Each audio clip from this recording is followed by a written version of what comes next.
निर्गमन की पुस्तक परमेश्वर के लोग, उनकी बंधुआई और भविष्यद्वक्ता मूसा पर केंद्रित है। पूरी पुस्तक में परमेश्वर के विशेष जन इब्रानी लोगों के विकास पर ध्यान दे और उनकी बड़ी समस्या मिस्र में उनकी कड़वी बंधन, गुलामी पर गौर करे। मूसा वो भविष्यद्वक्ता है जिसे मुक्तिदाता बनने के लिए बुलाया जाता है, ऐसा मानवीय यंत्र जिसके द्वारा परमेश्वर इजरायलियों को मिस्र की बंधुआई से छुड़ाएंगे। ये ऐतिहासिक गुलामी मनुष्य के पाप की गुलामी का चित्र या रूपक भी है। इसका अर्थ मूसा एक मुक्तिदाता के रूप में दृष्टांतिक या प्रतीकात्मक रीति से मानवीय अभिकर्ता का चित्र है, जो ऐसा माध्यम बनेंगे जिसके द्वारा परमेश्वर लोगों को पाप के बंधन से छुड़ाएंगे। ऐसे व्यक्ति को सुसमाचारक या आत्मा जीतने वाला कह सकते हैं। निर्गमन पुस्तक अध्याय 2 और 3 में परमेश्वर को मूसा को मुक्तिदाता बनाने से पहले उसे तैयार करना पड़ता है। मूसा 40 वर्षों तक फिरौन के घर में कई महत्वपूर्ण बातें ये सोचकर सीखते हैं कि वे एक काफी कुछ है। अगले 40 वर्षों के लिए परमेश्वर को ज्ञान के उस शरीर में यह सबक जोड़ना पड़ा कि वो एक कुछ नहीं है। फिर परमेश्वर को मूसा को दिखाना था कि वे एक कुछ नहीं के साथ क्या कुछ कर सकते हैं। सबसे बढ़कर 4 आत्मिक रहस्य हैं जिन्हें परमेश्वर को मूसा के साथ साझा करना था, ताकि मूसा को इजरायली बच्चों का मुक्तिदाता बनने में मूसा सक्षम रहे। यदि आज आप किसी के मुक्तिदाता बनने में चिंतित हैं, इसके पहले कि एक मानवीय यंत्र बने जिसके द्वारा परमेश्वर किसी को उनके पाप की बंधन और गुलामी से छुड़ा सके, आपको भी ये 4 आत्मिक रहस्य सीखना होगा। आपको इसे खुद को बारंबार याद दिलाना होगा। पहला, परमेश्वर को मूसा को यह दिखाना पड़ा कि तुम मुक्तिदाता नहीं हो, मैं हूं और मैं तुम्हारे साथ हूं। मूसा को विनम्रता सिखानी थी। पहले मूसा अपने बल पर मुक्तिदाता बनने चले थे, जिसके कारण वो मिस्र से बेदखल होकर निर्जन प्रदेश में निर्वासित होते हैं। मूसा की बचाने की पहली कोशिश विफल रही। मूसा एक मिस्री का खून कर देते हैं और बदले में किसी को बचा नहीं पाते हैं। केवल परमेश्वर ही किसी को उनके पाप से छुड़ा सकते हैं। यदि आप किसी को छुड़ाना चाहते हैं तो आपको यह एहसास करना है कि आप किसी के उद्धार के स्रोत नहीं हैं, लेकिन जैसे आप परमेश्वर का आज्ञा मानते हैं, वो आपके साथ रहने का वादा करते हैं। दूसरा, परमेश्वर को मूसा को यह दिखाना पड़ा कि तुम किसी को छुड़ा नहीं सकते, लेकिन मैं छुड़ा सकता हूं और मैं तुम्हारे साथ हूं। परमेश्वर ने वचन में दोनों पुराने और नए नियमों में कई लोगों को इस आत्मिक रहस्य को सिखाया। लोगों को इस दूसरी आत्मिक रहस्य सिखाने का पसंदीदा औजारों में से एक, जो कि तुम नहीं मैं कर सकता हूं, विफलता है। बचाने की शक्ति परमेश्वर से ही आती है। पहले रहस्य में हमने देखा कि परमेश्वर ही मुक्तिदाता है, जिसका अर्थ केवल परमेश्वर बचा सकता है। जैसे मूसा ने विनम्रता सीखी, उनको यह एहसास हुआ कि कुछ पूरा करने के लिए उन्हें परमेश्वर के सामर्थ्य पर कितना निर्भर होना पड़ेगा। यदि आज आप किसी को बचा हुआ देखना चाहते हैं, ये जान लो कि आप जितना चाहे कोशिश करें, केवल परमेश्वर ही उसे पूरा कर सकते हैं। परमेश्वर पर पूर्ण निर्भरता आवश्यक है। तीसरा, परमेश्वर को मूसा को यह दिखाना था, तुम उन लोगों को छुड़ाना नहीं चाहते, मैं उन लोगों को छुड़ाना चाहता हूं और मैं तुम्हारे साथ हूं। वचन में जितने परमेश्वर के लोग उसके महान कार्य के लिए बुलाए गए थे, लगभग सभी ने कहा, मैं नहीं चाहता। मूसा वाकई नहीं करना चाहते थे। उनको परमेश्वर ने जब प्रमाणित किया, उन्होंने 5 ऐतराज जताई। मूसा का पहला ऐतराज, मैं कौन हूं? आप भी मानोगे कि मूसा ने कुछ नहीं का सबक थोड़ा ज्यादा ही अच्छे से सीख लिया था। मैं कौन हूं? मेरा मतलब मैं कोई प्रचारक नहीं हूं, तो मैं क्यों किसी से अपना विश्वास बांटूं? परमेश्वर ने मूसा के प्रश्न का उत्तर कुछ इस तरह से दिया, तुम कौन हो?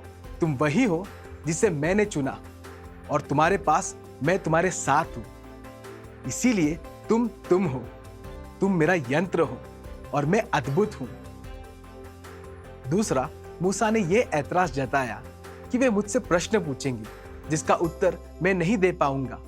अध्याय 3 वचन 13 में हम मूसा का ऐतराज कुछ इस तरह से पढ़ते हैं, देखो, मैं इजरायलियों के पास जाकर कहूंगा, तुम्हारे पूर्वजों के परमेश्वर ने मुझे तुम्हारे पास भेजा है। तब यदि वे मुझसे पूछें, उसका नाम क्या है, उनको मैं क्या बताऊं? जब आप किसी से विश्वास बांटने की सोचते हैं, संभव है कि आपके मन में भी परमेश्वर से यही ऐतराज उठकर आएंगे। वे मुझसे धर्म संबंधी प्रश्न पूछेंगे जिसका उत्तर मुझे नहीं पता होगा। वचन 14 में परमेश्वर कहते हैं, उन इजरायली पुत्रों से कहो कि मैं जो हूं ने मुझे तुम्हारे पास भेजा है। मूसा का तीसरा ऐतराज, वे मेरा विश्वास नहीं करेंगे, कभी नहीं। उस समय परमेश्वर ने उसे एक छोटा वस्तु का पाठ दिया। उन्होंने मूसा को अपना हाथ लिबास के अंदर डालकर बाहर निकालने को कहा। जब मूसा ने अपना हाथ बाहर निकाला तो उसमें कोढ़ थी। परमेश्वर ने फिर उसे एक बार और ऐसा करने को कहा और मूसा का हाथ ठीक हो गया। फिर परमेश्वर कहते हैं, तुम्हारे हाथों में क्या है? और मूसा ने कहा, चरवाहे की लाठी, जिसको परमेश्वर ने मूसा की सेवकाई में सामर्थ्य से उपयोग किया था। और परमेश्वर ने कहा, उसे नीचे डाल दो। जब मूसा ने लाठी नीचे डाली, वो एक सांप बन गई। नीचे डालो की परिभाषा समर्पण है। प्रतीकात्मक रूप से परमेश्वर मूसा से कहते हैं कि जब वे लोग जिनके पास मैं तुम्हें भेज रहा हूं तुम्हारा समर्पण देखेंगे, जब वे चमत्कार को देखेंगे, जब वे इस बात का सबूत देखेंगे कि तुम समर्पित हो और मैं तुम्हारे साथ हूं, तो वे विश्वास करेंगे। इसकी चिंता मत करो, वे तुम पर जरूर विश्वास करेंगे। मूसा का चौथा ऐतराज, कृपया यहोवा, मैं बोलने में कभी निपुण नहीं हूं, ना पहले था और ना उस समय से जब आपने अपने दास से बातें की, क्योंकि मेरे बोल धीमी और जीभ तोतली है। इसका मतलब यह हो सकता है कि मूसा ने नहीं सोचा था कि वे सुस्पष्ट या सुवक्ता थे, या शायद उन्हें भाषा में बाधा थी। अजीब तरह से शायद इन्हीं कारणों से परमेश्वर ने मूसा को चुना होगा। दरअसल परमेश्वर चाहते थे कि यह स्पष्ट हो जाए कि जब उसके लोगों का छुटकारा होता है, यह दैविक सामर्थ्यों का नतीजा है, किसी मनुष्य के वरदानों का नहीं। जब उसके लोगों को छुटकारा मिलेगा, तब परमेश्वर नहीं चाहते कि कोई कहे, ओ, ये तो सजीव सुवक्ता मूसा के कारण हुआ। परमेश्वर ने मूसा की चिंताओं का उत्तर यह कहकर दिया कि मनुष्य का मुंह किसने बनाया, या कौन उसे गूंगा, बहरा, देखने वाला या अंधा बनाता है? क्या वो मैं यहोवा नहीं? तो अब तुम जाओ और मैं तुम्हारे मुंह के संग रहकर तुम्हें क्या बोलना है सिखाऊंगा। निर्गमन 4:11 और 12। परमेश्वर आपके जीवन के परिस्थितियों को अनुमति देते हैं और वे उसे जानते हैं जब वे आपको बुलाते हैं। वे शायद आपसे कहे, यदि मुझे एक सुवक्ता व्यक्ति चाहिए होता तो क्या मैं तुम्हें सुवक्ता नहीं बनाता? मूसा का अंतिम ऐतराज परमेश्वर को भड़का देता है। मूसा सरलता से कहते हैं, किसी और को भेजो। मूसा को सत्ता की पदवी लेने में एक प्रकार का तगड़ा संकोच था। दुनिया का सबसे खतरनाक नेता वो है जिसे नेतृत्व की लालसा हो और जो उसके बिना नहीं रह सकता है। मूसा इस स्तर का हद पार कर देते हैं और परमेश्वर को भड़का देते हैं। ये मूसा की क्षमता के बजाय परमेश्वर की क्षमता और मूसा के आज्ञा पालन के बारे में है। इतना कि परमेश्वर हारून को मूसा का प्रवक्ता बनाकर मूसा को समायोजित करते हैं। जीतने के बाद, छुटकारा पाने के बाद, चौथा आत्मिक रहस्य जो परमेश्वर लोगों को याद दिलाना चाहते हैं और जिसे मूसा ने अब अच्छे तरीके से सीखा, वो ये है कि तुमने उनको नहीं छुड़ाया, ये मैंने किया क्योंकि मैं तुम्हारे साथ था। एक लोकप्रिय बाइबल शिक्षक ने रेडियो पर एक गहरा बयान किया। उन्होंने ख्याल की कि जब यीशु मसीह उस छोटे गधे पर सवार होकर यरूशलेम पधार रहे थे और जब सब लोगों ने होज़ैना और धन्य है वो जो प्रभु के नाम से आता है जैसे बड़ी शब्दों को कहा, तो क्या उस छोटे गधे का ये सोचना मूर्खता नहीं कि ये उत्सव उसके लिए था? जब एक सेवक फलदायी होते हैं, दुनिया जिसे सफल कहती है, मसीही उसे फलदायी कहते हैं, और उनका कलीसिया बड़ी होती है और जब सब ठीक चल रहा होता है तब प्रशंसा एक फंदा बन सकता है।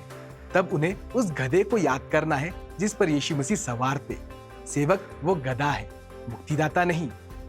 कई सोचते हैं परमेश्वर भव्य कार्य भव्य संतों के द्वारा इसीलिए करते हैं क्योंकि वे भव्य संत हैं। हालांकि वचन सिखाता है परमेश्वर साधारण लोगों के द्वारा असाधारण कार्य इसीलिए करते हैं क्योंकि वे लोग उस समय उपलब्ध थे। यही बात सच भी है।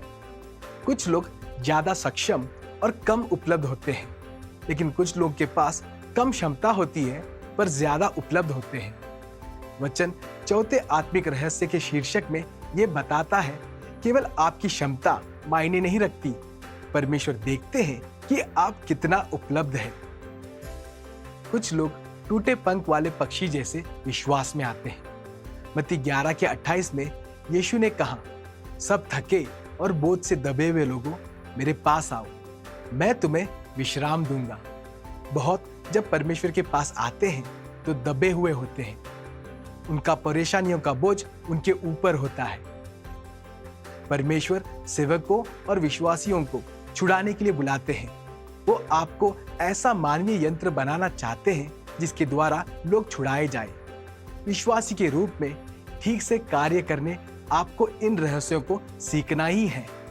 मैं नहीं, लेकिन वो है और वो मेरे साथ है। मैं नहीं, लेकिन वो सक्षम है और वो मेरे साथ है। इस पादरी के कहानी पर विचार करें, जहां परमेश्वर ने उनके सोच से बढ़कर उनका उपयोग किया। एक बार इस पादरी ने कहा, मुझे एक परिवार से मिलना था जहां वो स्त्री एक विश्वासी थी, लेकिन उसका नौसेना अधिकारी पति विश्वास में नहीं थे। मैं और मेरी पत्नी इस जोड़े से भोजन पर मिलने वाले थे और मुझे उस पुरुष से सुसमाचार बांटना था। मैं उस व्यक्ति के साथ बाहर के कमरे में बैठा था और हमारी पत्नियां अंदर रसोई घर में। मुझे आधा सिर का भयानक सिरदर्द हुआ। मेरा शरीर फीका पड़ गया और पसीने छूटने लगे, उल्टी करने जैसा लगा। जब हम बातचीत कर रहे थे तो उस पुरुष ने मुझे देखकर पूछा, तुम ठीक तो हो? मैंने कहा, लगता है मुझे दौरे पड़ने वाले हैं। उसने मुझे उस सोफे पर लेटने को कहा और मुझे लेटने में मदद करके सर पर ठंडे कपड़े को भी रख दिया। मुझे उन्हें मसीह की ओर अगुवाई करनी थी और मैं इतना बीमार हो गया कि हमें भोजन किए बिना वहां से निकलना पड़ा। बाद में उस आदमी ने फैसला किया कि अगर मुझे जो कहना था वो इतना महत्वपूर्ण है कि मैं उसके घर में बीमार बैठने के लिए भी तैयार था, तो ये सुनने लायक होगा। वो एक दूसरे व्यक्ति के पास गए जिसे वे जानते थे कि वे विश्वासी हैं और उनसे पूछा, मैं एक विश्वासी कैसे बनूं? और वो विश्वासी बन गए। पादरी ने सोचा उनकी कोशिशें बेकार हो गई, लेकिन परमेश्वर ने उनके सुसमाचारक होने की सुइच्छा का आदर किया और उसका प्रयोग एक आत्मा को अपने पास लाने में किया। एक नया नियम उदाहरण है जो मूसा के इस अनुभव को दर्शाता है।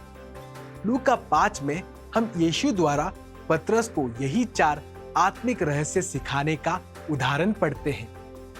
यीशु पतरस को एक चुनौती देते हैं कि वे अपने नाव और मछुआरे की जीविका दोनों छोड़कर प्रभु के लिए मनुष्य का मछुआरा बने। पतरस ने अब तक इस चुनौती का स्वीकार नहीं किया था। एक विशेष सवेरे यीशु को लोगों ने गलील के समुद्र के सामने घेर लिए, जो उसके उपदेश सुनने आए थे। पतरस ने पूरी रात मछलियों के लिए जाल बिछाई, पर कुछ भी नहीं पकड़ पाए। यीशु उनके नाव को मंच के रूप में उपयोग करने अनुमति मांगते हैं। पतरस सहमति देते हैं। प्रभु उस नाव में चढ़कर बैठते हैं और लोगों को उपदेश देते हैं। यीशु उपदेश समाप्त करके पतरस, जिसका नाम उस समय शमौन था, उसकी ओर मुड़ते हैं। जैसे यीशु ने सवेरे उपदेश दिया, प्रभु को पता था कि यह व्यक्ति परमेश्वर का यंत्र होगी, जिसके द्वारा पेंतेकोस्त के दिन में पवित्र आत्मा सामर्थ्य से उतरेंगी। यीशु को पता था कि एक दिन ये व्यक्ति यरूशलेम की सड़कों पर जब चलेंगे, तब लोग अपने हाथों और घुटने के बल रेंगते हुए आएंगे कि उनके ऊपर पतरस की परछाई पड़ सके और उन्हें चंगाई मिले। यीशु को यह बात पता था। जैसे वो पतरस को अपना जाल धोते हुए देख रहे थे, चुनौती ये थी कि कैसे यह व्यक्ति, जो उस सवेरे ठीक से मछली भी नहीं पकड़ पाए, उसे लेकर मनुष्य को पकड़ने का पात्र बनाए। यीशु को ये 4 बातें पतरस को सिखाना ही था। पतरस, तुम मछुआरे नहीं, मैं मछुआरा हूं और मैं तुम्हारे नाव में हूं। यीशु अनिच्छुक पतरस को फिर से झील में जाकर मछली पकड़ने के लिए मनाते हैं। जब वे गहरे पानी में पहुंचते हैं, यीशु कहते हैं, अपने जालों को पकड़ने के लिए बिछाओ। पतरस अंदर ही अंदर कराहते हुए कहते हैं, स्वामी, हमने रात भर प्रयास की और कुछ भी नहीं मिला। हम यहां एक लंबे विराम की कल्पना कर सकते हैं, जहां यीशु पतरस को देखते रहते हैं, जिसके बाद पतरस आगे कहते हैं, लेकिन जैसा आप कहे, मैं अपने जालों को बिछाता हूं। जाल मछलियों से भर गई। पतरस की नाव लगभग डूबने लगी। उसके साथी जो मदद करने आते हैं, उनकी भी नाव लगभग डूबने लगती है। परमेश्वर पतरस को सिखाने का प्रयत्न कर रहे हैं कि पतरस, यदि तुम्हें मनुष्य पकड़ना है तो जान लो कि मैं मछुआरा हूं, तुम नहीं, लेकिन मैं तुम्हारे साथ हूं। तुम मनुष्य को नहीं पकड़ सकते पतरस, लेकिन मैं पकड़ सकता हूं और मैं तुम्हारे साथ हूं। तुम मनुष्य को नहीं पकड़ना चाहते, जैसे तुम फिर से मछली नहीं पकड़ना चाहते थे, जैसे मूसा को उन लोगों को छुड़ाने की चाहत नहीं थी। यीशु ने कहा, मुझे मनुष्यों को पकड़ना है और तुम मेरे यंत्र हो। और वे प्रभु के हाथों में क्या ही यंत्र बन गए। वे पेंतेकोस्त के दिन में प्रचार करते हैं और 3000 लोग उद्धार पाते हैं। वे अन्य जातियों के लिए सेवकाई का द्वार खोलने में साधक होते हैं। वो पूरे रोमी साम्राज्यों में कलीसियाओं का स्थापना करते हैं। यदि आपको परमेश्वर द्वारा कार्य करने वाला व्यक्ति बनना है, तो ये 4 आत्मिक रहस्य महत्वपूर्ण है। मूसा की बुलाहट और नियुक्ति, पतरस की बुलाहट और नियुक्ति की तरह ये यही दर्शाते हैं। यही परमेश्वर की योजना भी है कि परमेश्वर के लोगों में परमेश्वर की सामर्थ का उपयोग परमेश्वर की योजना अनुसार परमेश्वर के उद्देश्य को पूरा करने के लिए करें। ऐसा होने के लिए परमेश्वर के लोगों को ये 4 आत्मिक रहस्य को सीखना आवश्यक है। आपके लिए चुनौती यह है कि जैसे मूसा ने इन्हें सीखा, ठीक वैसे ही आप भी इन 4 आत्मिक रहस्यों को सीखें।